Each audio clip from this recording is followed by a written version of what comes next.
All right, guys, what's up? Here's my trade recap for the day on my trade that I took today, how much I made, what the market's looking like for these couple of weeks, these couple of days that we have it. But today is the October 20th, 2025. It is right now 2 p.m. Eastern Standard Time. I took this trade at around 10 a.m.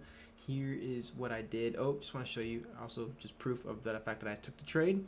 Also that I signaled out on my community. If you guys want to head on there just to check things out, it's on the link in the bio. So make sure you guys do. But yeah, this is the trade I took, QQQ puts, so QQQ shorts. I signaled it when I was getting them ready, when I got in, what my average was, when I was trimming, what my stop was, all of that. All right, guys. So I was very, very transparent with this trade, and I made about $4,000 in this trade. So 4,000. I'm bad. See how much I made. $4,220. So $4,220 on this trade, and my bias on the entire market overall was given on a couple levels here, right? And my bias was completely wrong. That's the first thing. My bias overall was completely wrong.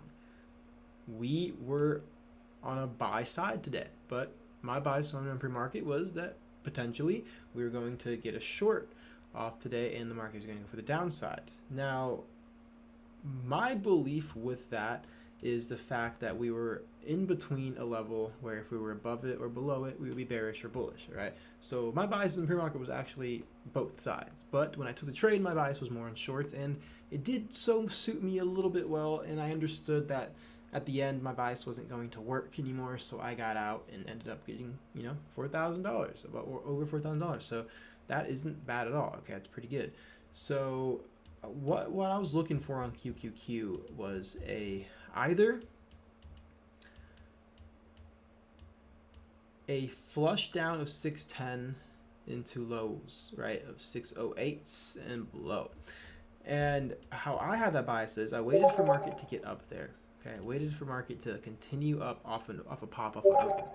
It did, and it got to 610. All right, now it did break it a little bit, so I wanted to make sure I had clear sign for a short entry with a breakdown below 610s. So we wicked around 610.30s, which was my level if we did wick it and crash, coming back down with the next candles, that I was going to get in shorts, and I did. I got into shorts right around here, okay?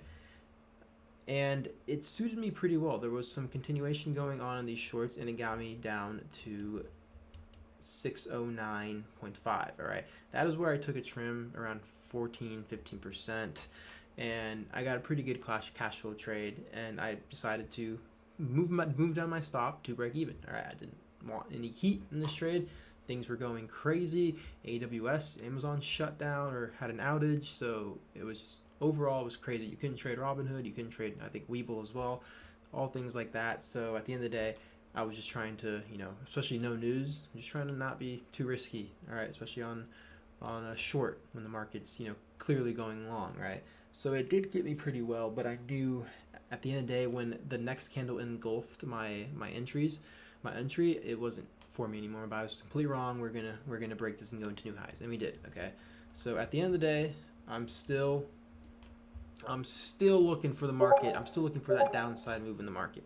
I'm actually in some SPY shorts, because I think we're gonna have this, and we have this inflated market, and I know for a fact because I do this all the time. Me and my community do this all the time, and we make money off of this. All right, pure sentimental play on SPY and QQQ and the overall market being so inflated at all-time highs. At some point they're going to have to end up crashing back down. 670 on SPY was that level for me for it to come crashing back down. All right, so I think the market is definitely going to have a correction pretty soon, definitely. I think before this year ends, and so that's why I'm still having my strong bias on the downside on shorts. But today we got a pretty good cash flow trade. I only took one trade. I wanted more confirmation for me to take another trade short again on QQQ, but it didn't end up giving it to me. It just kept going up and ripping new highs. So at the end of the day, pretty good significance for today. And honestly, I'm just looking for a little bit of a correction back down, a little bit of pullback back down on the overall market throughout this day. right? The afternoon session and pre-market.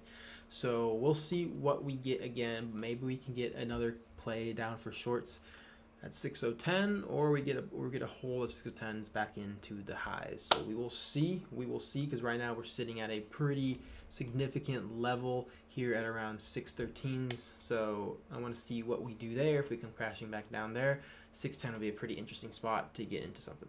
All right, but yeah, that's really all I have, man. You saw my trade. I made about $4,000 off it. Pretty solid cash flow trade. This coming week is going to be very interesting, especially since we have shutdowns and we have expected data later this week. Again, probably is going to be delayed if the shutdown keeps continuing. I don't know how long we are until the shutdown. I don't remember. But if we keep going like this, all this data is going to keep getting delayed, not getting posted, and it's just going to continue having a weird and volatile effect in the market, as you're seeing clearly right now.